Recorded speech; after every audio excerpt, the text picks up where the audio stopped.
नमस्कार दोस्तों। Discussion start करें उससे पहले आपको और आपके पूरे परिवार को होली की बहुत बहुत बहुत बहुत शुभकामनाएं। बढ़िया से होली खेलिए। और डिस्कशन की बात करें तो आज की डेट है 25 मार्च। सबसे पहले कोट से शुरुआत करते हैं। देखो, अक्सर ना बच्चों में ये डाउट होता है, क्या प्रिपरेशन में लक मैटर करता है? देखो, थोड़ा बहुत लक तो हमेशा मैटर करता ही है, कई बार कम तो कई बार ज़्यादा। हाँ, देखो इतना ज़रूर है, ज़्यादा से ज़्यादा मेहनत करके लक के फैक्टर को हम मिनिमाइज करने की कोशिश ज़रूर कर सकते हैं। मैं आपको एग्जांपल देता हूँ। 2 यूपीएससी एस्पायरेंट्स हैं, महेश, रमेश। दोनों ने ज़बरदस्त मेहनत की है, इक्वली स्किल्ड हैं, इक्वल तैयारी है दोनों की। लेकिन एग्ज़ाम से ठीक पहले अब महेश का हो गया ब्रेकअप। महेश देवदास बन गया, उसके मेंस के एग्ज़ाम अच्छे से नहीं हुए। लेकिन रमेश ने बढ़िया से मेंस लिखे और मेंस क्लियर हो गया। अब आप बोलोगे सर, महेश ब्रेकअप को रोक तो सकता था। अरे यार, सिर्फ एग्जाम्पल है, मतलब और कोई अनफॉर्चुनेट घटना हो गई महेश के परिवार में, मतलब समझ गए, कुछ भी अनफॉर्चुनेट इंसिडेंट्स हो गया जिसकी वजह से महेश का फोकस चला गया, महेश का टाइम चला गया, महेश की जो मेंटल स्टेबिलिटी थी वो चली गई और उसकी वजह से उसके एग्ज़ाम अच्छे नहीं हुए। ये किस्मत है। इंटरव्यू में महेश के पास में अच्छा बोर्ड आया, लेकिन रमेश के पास में अच्छा बोर्ड नहीं आया। उस समय चेयरमैन का मूड काफ़ी ख़राब था, काफ़ी बेकार क्वेश्चंस पूछे गए और रमेश घबरा गया उन क्वेश्चंस को सुन के। ये भी किस्मत है। चलो, ये तो यूपीएससी के एग्जाम्पल्स हैं। मैं आपको जनरल एग्जाम्पल्स देता हूँ। 2 मिलिट्री जनरल्स हैं, ए और बी। ए मिलिट्री जनरल देखो ज़्यादा स्किल्ड है एज कंपेरिजन टू बी। लेकिन देखो, बी मिलिट्री जनरल के पास में ना एडवांटेज वेदर का हो गया, मौसम पक्ष में हो गया, बी के टेरेन का फ़ायदा हो गया, या फिर अनएक्सपेक्टेडली ज़्यादा रीइंफोर्समेंट आ गई कहीं से, तो हो सकता है बी फाइट जीत जाए। लेकिन ज़्यादा स्किल्ड कौन था? ए। तो इसी फैक्टर को देखते हुए ना नेपोलियन ने एक बात बोली थी कि आप मुझे ना लकी जनरल्स दो, एबल जनरल्स नहीं। लकी जनरल्स की मुझे ज़्यादा ज़रूरत है। तो ये जो स्टेटमेंट है ना, थोड़े लक फैक्टर को हाईलाइट करता है। आप वैसे कमेंट बॉक्स में बताइए, क्या आप लक में विश्वास करते हो या नहीं करते? आमतौर पे देखो होता ऐसे है। मैं आपको अपना एक्सपीरियंस बताता हूँ। जब देखो शुरू में तो ना यूँ बोलते हैं, अरे लक लुक कुछ नहीं होता, मेहनत बहुत कुछ होता है। लेकिन जैसे जैसे लाइफ का एक्सपीरियंस बढ़ता है ना, एक्सपोजर मिलता है, बहुत कुछ देख लेते हैं ज़िंदगी में, तब लगता है कि हाँ यार, लक मैटर करता है। आप बताइए कमेंट बॉक्स में आपकी क्या राय है इस बारे में। आज हम देखो 3 इश्यूज डिस्कस करेंगे। सबसे पहला आर्टिकल, इंडिया पाकिस्तान ट्रेड फिर से रीओपन हो सकता है। इंडियन एक्सप्रेस में आर्टिकल है। 2 आर्टिकल द हिंदू को ये छोटे छोटे हम डिस्कस करेंगे। एक इंडिया भूटान रिलेशंस, एक गवर्नर के एक्शन से संबंधित, एक टीबी से संबंधित आर्टिकल भी है। अच्छा आर्टिकल है, वो हम कल डिस्कस कर लेंगे। कल 24 मार्च को वर्ल्ड टीबी डे था, लेकिन टीबी का आर्टिकल हम कल डिस्कस करेंगे। आज बाकी आर्टिकल्स डिस्कस कर लेते हैं। आज की डिस्कशन में first important article India Pakistan trade से संबंधित है। सिलेबस की बात करें तो जीएस पेपर 2 के इस टॉपिक से आप आर्टिकल को रिलेट कर सकते हो। क्या कंटेस्ट है? देखो, पाकिस्तान के ना फॉरेन मिनिस्टर हैं इशक दार। लंदन में ना एक प्रेस कॉन्फ्रेंस आयोजित हुई थी। वहां पे इन्होंने बोला कि बहुत सारे ट्रेडर्स ने ना सरकार को, बहुत सारे पाकिस्तान के ट्रेडर्स ने सरकार को ये बोला है कि इंडिया के साथ ट्रेड को फिर से चालू किया जाए। आपको बैकग्राउंड बताऊं पूरे इशू का। 2019 में हमने जम्मू एंड कश्मीर को जो स्पेशल स्टेटस दिया हुआ था ना आर्टिकल 370 के तहत, उसे रिवोक कर दिया था। तो पाकिस्तान ने उस समय ये स्टेटमेंट दी कि हम भी देखो कश्मीर इशू में ना पार्टी हैं, और अगर दूसरे वाली पार्टी, मतलब पाकिस्तान का ये कहना था, इंडिया ने कुछ ऐसे एक्शंस लिए हैं कश्मीर में जिसे हम डिसअप्रूव करते हैं और नाराजगी व्यक्त करने के लिए इंडिया के साथ अपना जो ट्रेड है वो सस्पेंड करते हैं। इंडिया ने पाकिस्तान को बोला कि भैया, हमें जो करना था हमने कर दिया, स्पेशल स्टेटस ले लिया है जम्मू एंड कश्मीर से, अब आपके जो बस में है आप कर सकते हो। लेकिन इसके साथ साथ इंडिया ने ना एक और स्टेप लिया। इंडिया ने 1996 में पाकिस्तान को ना मोस्ट फेवर्ड नेशन का दर्जा दिया था। आप पूछोगे सर, ये मोस्ट फेवर्ड नेशन का दर्जा क्या होता है? देखो, मोस्ट फेवर्ड नेशन का जो कंसेप्ट है ना, ये WTO के general agreement on tariff and trade 1994 का पार्ट है। आप यहां पर देख सकते हो, यूपीएससी प्री में क्वेश्चन पूछ सकती है ये MFN कौन से एग्रीमेंट का पार्ट है, तो इस एग्रीमेंट का पार्ट है। इसमें ये होता है, आपको एग्जांपल की सहायता से बताता हूं। मान लीजिए 3 देश हैं A, B, C। A और B ने ना क्या किया, आपस में नेगोशिएशन की, तो A देश ने ना B देश से इंपोर्ट होने वाले माल पर इंपोर्ट टैरिफ को 10% से घटा के 5% कर दिया। लेकिन देखो, जब A ने B के साथ ऐसा किया है ना, तो A को अपने बाकी ट्रेडिंग पार्टनर्स के लिए भी ऐसा ही करना पड़ेगा। ऐसा नहीं कि A एक ट्रेडिंग पार्टनर को अलग से ट्रीट करे, दूसरे ट्रेडिंग पार्टनर को घटिया ढंग से ट्रीट करे, नहीं। A को अपने सभी ट्रेडिंग पार्टनर्स को इक्वल ट्रीट करना होगा। अगर इंपोर्ट टैरिफ B के लिए घटाए हैं ना, तो C के लिए भी घटाने पड़ेंगे। अगर D ट्रेडिंग पार्टनर है तो D के लिए भी घटाने पड़ेंगे। यह कंसेप्ट होता है मोस्ट फेवर्ड नेशन का। अब आप बोलोगे सर अगर ऐसा है तो फिर तो कुछ देशों के साथ में फ्री ट्रेड एग्रीमेंट साइन करने का मतलब ही क्या है। मान लीजिए इंडिया ने UAE के साथ में फ्री ट्रेड एग्रीमेंट साइन कर लिया और टैरिफ को बिल्कुल जीरो कर दिया, फिर तो बाकी देशों के लिए भी टैरिफ को जीरो करना पड़ेगा। नहीं दोस्तों, ऐसा नहीं है। 3 एक्सेप्शंस हैं मोस्ट फेवर्ड नेशन का स्टेटस में। एक तो कोई भी देश दूसरे देश के साथ फ्री ट्रेड एग्रीमेंट साइन कर सकता है, जैसे नाफ्टा है और बहुत सारे फ्री ट्रेड एग्रीमेंट्स हैं। तो फ्री ट्रेड एग्रीमेंट जब कोई पर्टिकुलर देश दूसरे देश के साथ साइन करता है ना, तो वो टैरिफ फ्री ट्रेड एग्रीमेंट वाले फिर सभी ट्रेडिंग पार्टनर्स को नहीं देने होते। FTA एक्सेप्शन है। फिर डेवलपिंग नेशंस को स्पेशल ट्रीटमेंट दी जा सकती है कुछ डेवलप कंट्रीज के द्वारा, फॉर एग्जांपल USA के द्वारा, जो कि देता भी है। तीसरे नंबर पे मान लीजिए चाइना जैसे देश अपना माल ना डंप कर देते हैं दूसरे देशों में, तो फिर ऐसी डंपिंग को रोकने के लिए कोई देश एक्शन ले सकता है। फॉर एग्जांपल चाइना हमारे देश में स्टील को डंप कर रहा है, बहुत सस्ते दामों पे यहां पे बेच रहा है और हमारी डोमेस्टिक स्टील कंपनीज फेल हो रही हैं। तो ना चाइना से इंपोर्ट होने वाले माल पर इंडिया टैरिफ को इंक्रीज कर सकता है। चाइना ये नहीं बोल सकता कि भैया हम तो आपके ट्रेडिंग पार्टनर है, आपको मोस्ट फेवर्ड नेशन हमें मिला हुआ है, तो आप हमारे से इंपोर्ट होने वाले माल पर ज्यादा टैरिफ कैसे लगा सकते हो, बाकियों देशों से इंपोर्ट होने वाले माल पे कम टैरिफ कैसे लगा सकते हो। तो इंडिया बोलेगा भैया बाकी देश अपना माल डंप नहीं करते इंडिया में, आप डंप कर रहे हो, तो आपको हम अलग से ट्रीट करेंगे। तो ये 3 एक्सेप्शंस हैं मोस्ट फेवर्ड नेशन की।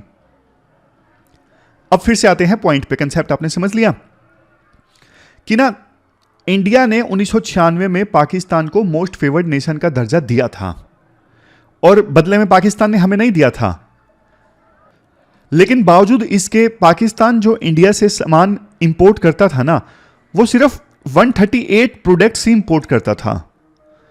बाकी पाकिस्तान ने 1209 प्रोडक्ट्स को तो नेगेटिव लिस्ट में डाला हुआ था, रोक लगाई हुई थी कि इंडिया से ये 1209 प्रोडक्ट्स जो हैं वो नहीं इंपोर्ट कर सकते ट्रेडर्स पाकिस्तान के।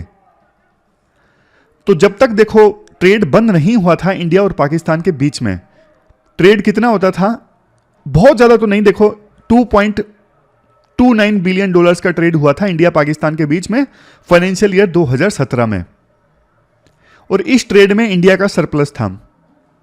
अब यार पाकिस्तान के साथ भी सरप्लस नहीं होगा तो फिर शर्म की बात हो जाएगी। फिर तो 2018-19 में पाकिस्तान ने इंडिया से जो माल इंपोर्ट किया ना, 50% तो देखो कॉटन और केमिकल्स थे। बाकी पाकिस्तान जो इंडिया से इंपोर्ट करता था plastic, dyeing extract, machinery, mechanical appliances, ये सब चीजें। अब क्वेश्चन ये उठता है इंडिया को पाकिस्तान से क्या चाहिए था, मतलब जब तक ट्रेड सस्पेंड नहीं हुआ था उससे पहले। 2018-19 में देखो इंडिया ने mineral fuel and oil $131.29 million का इंपोर्ट किया, edible fruits and nuts $103.27 million का। इसके अलावा सल्फर, स्टोन, प्लास्टरिंग मटेरियल और स्लैग, एस, लेदर, ये सब चीजें इंडिया ने पाकिस्तान से इंपोर्ट की। अब देखो एक चीज मैं आपको बताता हूं, ट्रेड पूरी तरह से बंद नहीं हुआ इंडिया और पाकिस्तान के बीच, इवन 2019 के बाद भी। आप मेरे शब्दों पे ध्यान दीजिएगा, ट्रेड बंद नहीं हुआ इसका मतलब यह है कि डायरेक्टली ट्रेड होना बंद हो गया, इनडायरेक्ट ट्रेड होता रहा। जैसे देखो कोविड आया था, उस समय इंडिया ने दवाइयां भेजी पाकिस्तान को, क्योंकि पाकिस्तान में जरूरत थी मेडिकल सप्लाईज की, और इंडिया ने दवाइयां भेजी। ह्यूमैनिज्म का मामला है, इंडिया ह्यूमैनिटी में विश्वास रखता है। लेकिन जो मेन बात मैं आपको बताना चाहता हूं वो ये है, जैसे पाकिस्तान को चाहिए भैया कॉटन चाहिए पाकिस्तान को, इंडिया से पहले वो इंपोर्ट करता था, अब इंडिया से नहीं इंपोर्ट कर पाता, तो अब क्या होता, इंडिया के जो ट्रेडर्स हैं ना, पहले कॉटन भेजते दुबई में, यूएई में भेजते, यूएई के बाद फिर पाकिस्तान में जाता, या फिर पहले इंडिया के ट्रेडर्स माल भेजते सिंगापुर में, और सिंगापुर से फिर माल आता वापस पाकिस्तान में। माल तो मंगवा रहे हैं पाकिस्तान के ट्रेडर्स, इंडिया से ही मंगवा रहे हैं, लेकिन बात यह है कि अब वो दुबई के रास्ते से जाता है या ईरान के रास्ते से जाता है या फिर सिंगापुर के रास्ते से जाता है, तो ट्रांसपोर्ट का खर्चा जो है वो बढ़ जाता है। ब्राजील वगैरह से पाकिस्तान नहीं माल इंपोर्ट करता क्योंकि वहां से तो बहुत ज्यादा एक्सपेंसिव पड़ता है। तो ये चीज है। आर्टिकल में ये कहा जाता है, देखो पाकिस्तान और इंडिया का ट्रेड अभी बंद है, उसका सबसे बड़ा जो रीजन है वो ये है, 2019 में इंडिया ने ना एक और इंपॉर्टेंट अनाउंसमेंट की थी, इंडिया पाकिस्तान से जो भी माल इंपोर्ट करेगा ना उस पर 200% टैरिफ लगेगा। अब देखो इतना ज्यादा महंगा माल फिर कौन परचेज करेगा पाकिस्तान का? 10 रुपए की चीज पे आप 200% टैरिफ लगा रहे हो, यानी 10 रुपए की चीज 30 रुपए में यहां पे आएगी, 20 रुपए टैक्स के, 10 रुपए की वो चीज होगी, तो जाहिर तौर पे फिर वो चीज बिकेगी नहीं। तो अब देखो, क्या इंडिया के हित में है पाकिस्तान के साथ ट्रेड को इंक्रीज करना? इसका आंसर है यस। देखो पाकिस्तान के हित में तो है ही। क्यों? क्योंकि पाकिस्तान की हालत आज किसी से छुपी नहीं है। आप देख लीजिए, पाकिस्तान में 2022 में फ्लड्स आई, महंगाई अभी काफी ज्यादा है पाकिस्तान में, पॉलिटिकल इंस्टेबिलिटी है, इकोनॉमी में वहां पे क्राइसिस हैं, बार बार पाकिस्तान आईएमएफ और अपने दोस्तों के पास जा रहा है, जैसे सऊदी अरेबिया, चाइना के पास, कि हमें लोन दे दो भैया, लोन दे दो। तो पाकिस्तान के हित में है इंडिया के साथ अगर ट्रेड ओपन होता है, क्योंकि उनका फॉरेन एक्सचेंज रिजर्व बिल्कुल खाली पड़ा है। अगर वो इंडिया से जरूरी चीजें इंपोर्ट कर लेंगे तो उनका फॉरेन एक्सचेंज रिजर्व भी तो बचेगा ना यार, समझ गए? अब बात आती है इंडिया के हित में कैसे है। देखो इंडिया के हित में ऐसे है, अब भारत और पाकिस्तान का बंटवारा हुआ था, उससे पहले तो देखो इंडिया के पंजाब और पाकिस्तान के पंजाब, मतलब दोनों के बीच में बहुत ज्यादा ट्रेड होता था। अमृतसर एक बहुत बड़ी मार्केट थी, लेकिन पार्टीशन के कारण ना बॉर्डर बन गया इंडिया पाकिस्तान के बीच में, बाद में धीरे धीरे फेंसिंग भी बन गई, यानी ट्रेड होना बहुत मुश्किल हो गया। तो इसका असर ना पंजाब के ट्रेडर्स पर भी पड़ा। अगर पाकिस्तान के साथ में अच्छा ट्रेड होता है तो इंडिया का माल ना ईरान में, सेंट्रल एशिया में भी बढ़िया ढंग से जा सकता है, अफगानिस्तान में जा सकता है, अगर अच्छे से ट्रेड कोई मैकेनिज्म बढ़िया सा पाकिस्तान के साथ में सेटल हो जाता है तो। लेकिन दिक्कत यह है ना, पाकिस्तान टेररिज्म को सपोर्ट करता रहता है।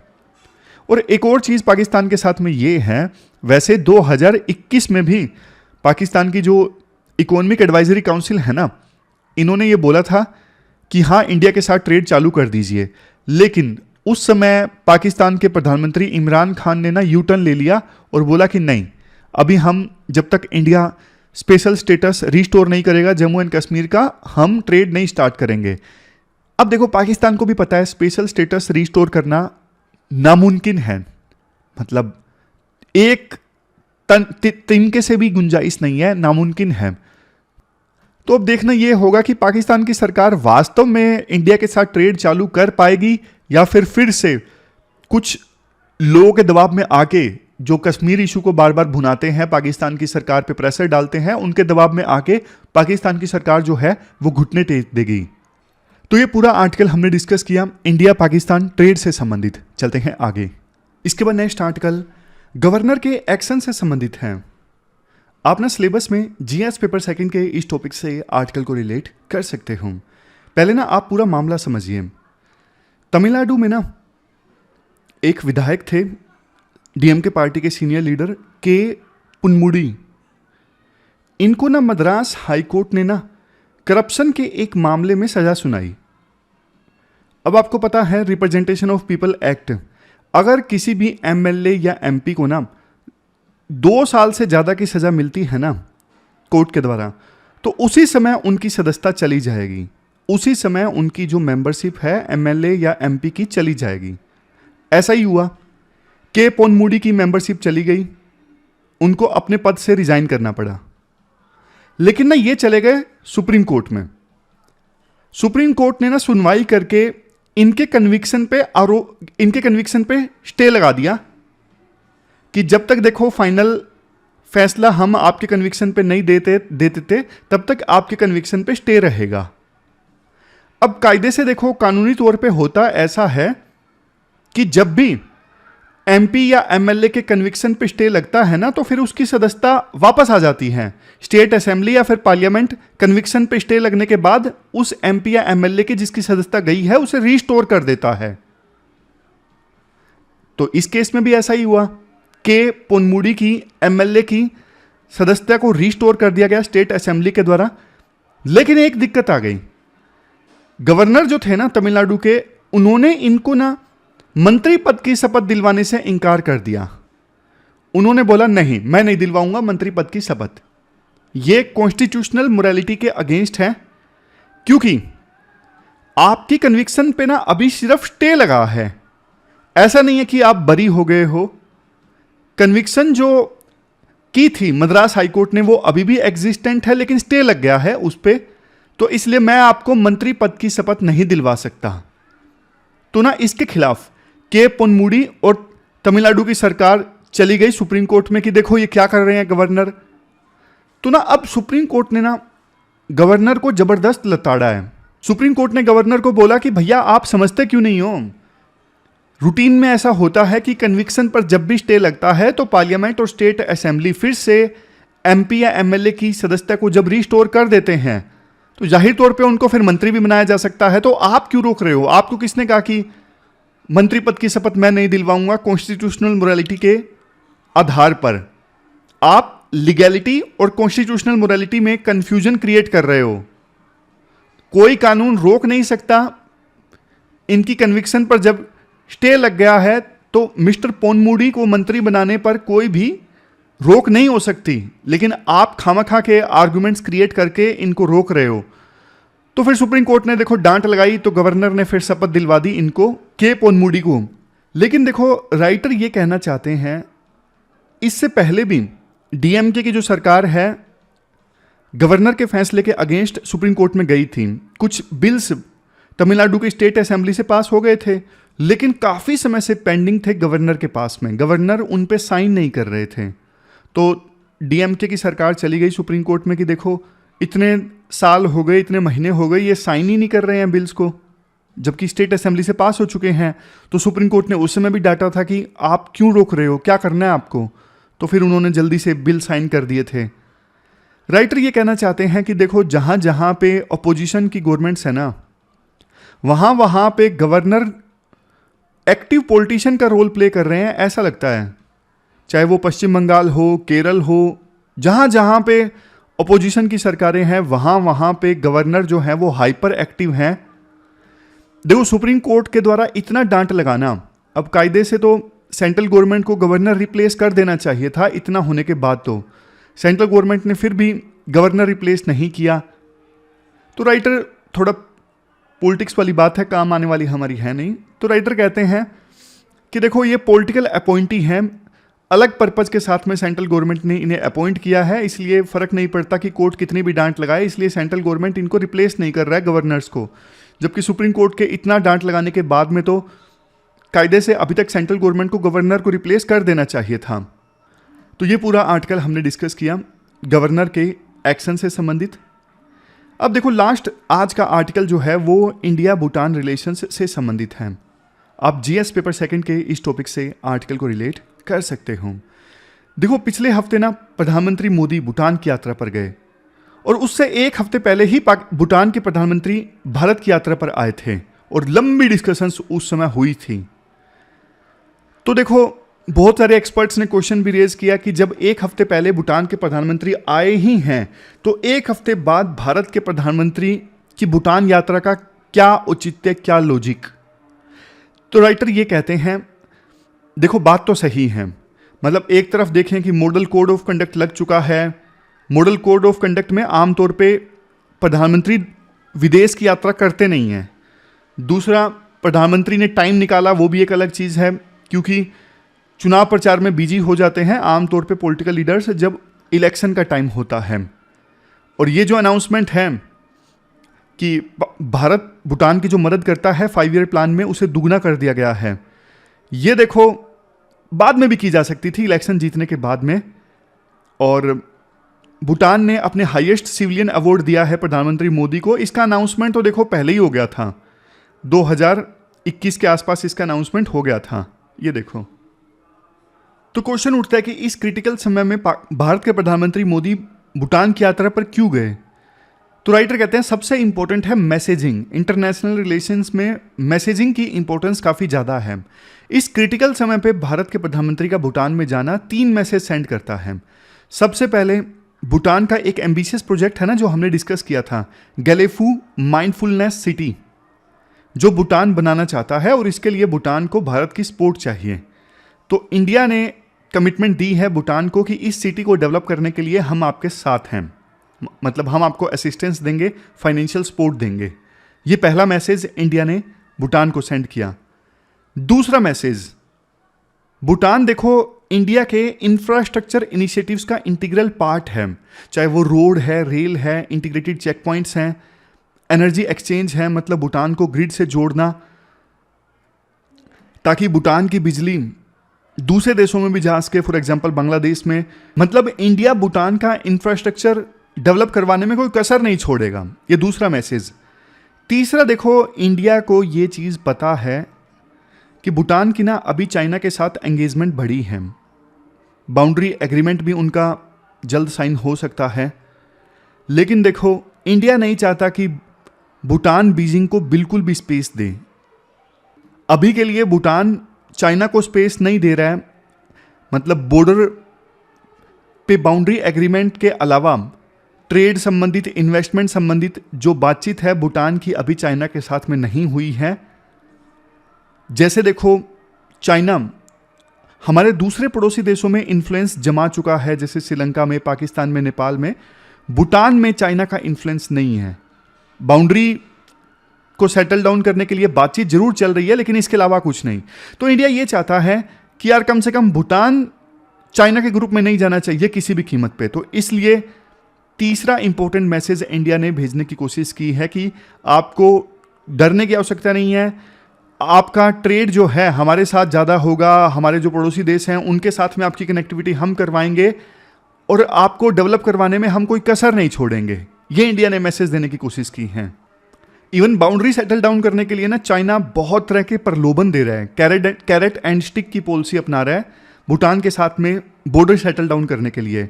जैसे डोकलाम का एरिया है ना, चाइना भूटान को बोल रहा है कि ना आप ये डोकलाम का एरिया हमें दे दीजिए, बदले में हम नॉर्थ में आपको डबल एरिया दे देंगे, समझे। और ये डोकलाम आपको पता है चिकन नेक कॉरिडोर यानी सिलीगुड़ी कॉरिडोर के बिल्कुल नज़दीक है। अगर डोकलाम चाइना के कब्जे में आता है तो हमारी सिक्योरिटी के लिए खतरा है। सिलीगुड़ी कॉरिडोर के बहुत नज़दीक है ये डोकलाम। इसके अलावा स्टिक इस प्रकार से कि भूटान का जो ईस्टर्न पार्ट है ना, यहां पे कुछ एरिया में चाइना ने अपना दावा ठोक दिया, डराने के लिए भूटान को कि भैया देख लो जल्दी से बाउंड्री सेटल डाउन कर दो, नहीं तो अब आपके दूसरे एरिया पर भी हम क्लेम करना स्टार्ट कर देंगे, ताकि डर के भूटान जो है वो बातचीत की टेबल पे आ जाए। ये हथकंडे चाइना अपनाता है, साइकोलॉजिकल प्रेशर क्रिएट करने की कोशिश करता है। तो हाईएस्ट सिविलियन अवार्ड मिला ना प्रधानमंत्री मोदी को। इस मौके पर प्रधानमंत्री मोदी ने बोला कि इंडिया और भूटान के जो रिश्ते हैं ना अनब्रेकेबल है, कोई नहीं तोड़ सकता। तो कुल मिलाकर देखो राइटर ये कहना चाहते हैं मैसेजिंग सबसे ज़्यादा इंपॉर्टेंट थी। इस वजह से प्रधानमंत्री मोदी इस क्रिटिकल समय में भूटान की यात्रा पर गए। तो ये पूरा आर्टिकल हमने डिस्कस किया इंडिया भूटान रिश्तों से संबंधित। अब लास्ट में आप क्वेश्चंस देख लीजिए। ये देखो 2 क्वेश्चंस आपको आज अटेम्प्ट करने हैं। एक तो इंडिया और पाकिस्तान दोनों फिर से ट्रेड स्टार्ट कर सकते हैं, इसके इम्प्लीकेशंस को आपको इवेल्युएट करना है। पॉलिटिकल इम्प्लीकेशन, इकोनॉमी की इम्प्लीकेशन या फिर सिक्योरिटी डायमेंशन से भी इंडिया पाकिस्तान ट्रेड के रिजम्पशन को आपको इवेल्युएट करना है। नेक्स्ट क्वेश्चन फिर गवर्नर के रोल से संबंधित है, जो आज हमने गवर्नर का आर्टिकल डिस्कस किया। दोनों क्वेश्चंस के आंसर आपको 250 वर्ड्स में देने हैं। pwonlyas.com पे जाके आप दोनों क्वेश्चंस के आंसर दे सकते हो। ये थी हमारी आज की डिस्कशन होली की। आपको एक बार फिर से बहुत बहुत शुभकामनाएं। बढ़िया से होली खेलिए, अपना ध्यान रखिए। Thank you very much for discussion.